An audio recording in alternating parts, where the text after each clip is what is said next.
गोविंद को गौओं से बहुत प्रेम है। जो व्यक्ति गाय का और ब्राह्मण का पुजारी नहीं है वो भगवान का भक्त नहीं हो सकता है। जो भी व्यक्ति गाय का और ब्राह्मण का पुजारी नहीं है वो अगर कहता है कि मैं भगवान का भक्त हूं तो वो दोषी है, वो नाटक कर रहा है, दिखावा कर रहा है। भगवान को गायों से बहुत प्रेम था। और एक बात और बताऊं, गाय 33 करोड़ देवी देवताओं का मंदिर है। जिस घर में गाय रहती है वहां पर 33 करोड़ देवी देवता अपने आप वास करते हैं।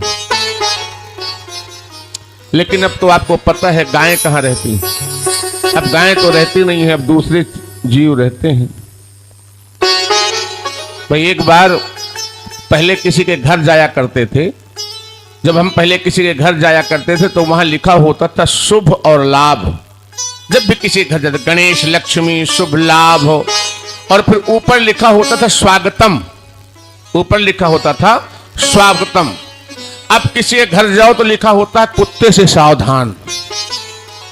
अब पता नहीं चलता है कि अंदर कौन है, न शुभ न लाभ न स्वागतम, सीधे वही इंग्लिश में कुछ दाग दी फायर ऐसा कुछ लिखा होता है, हमें तो इंग्लिश आती नहीं है, वो लिखा होता है। और जैसे मैं उसको देखता हूं तो मेरे रुए पहले खड़े हो जाते हैं कि भैया ये तो गड़बड़ है अंदर।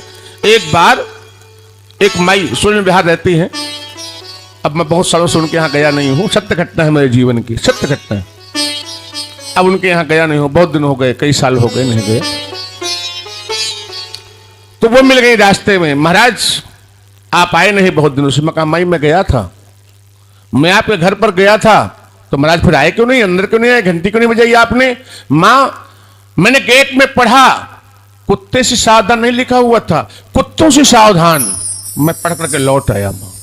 अब मैंने सोचा कि 2 3 4 कितने रहते हो, खतरनाक हो। मैं ब्राह्मण आदमी, माँ को बड़ा बुरा लगा। महाराज वो तो हमारे बच्चे की तरह। मैं कहा नहीं माँ सेवा करो, जीव से बहुत प्रेम करो।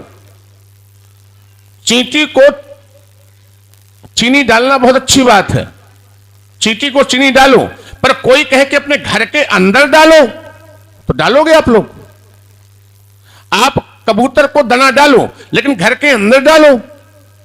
आप कुत्ते को रोटी खिलाओ, गाय घर की पहली रोटी गाय की, घर की पहली रोटी गाय की, और घर की लास्ट वाली रोटी कुत्ते की खिलाओ, लेकिन घर के अंदर नहीं।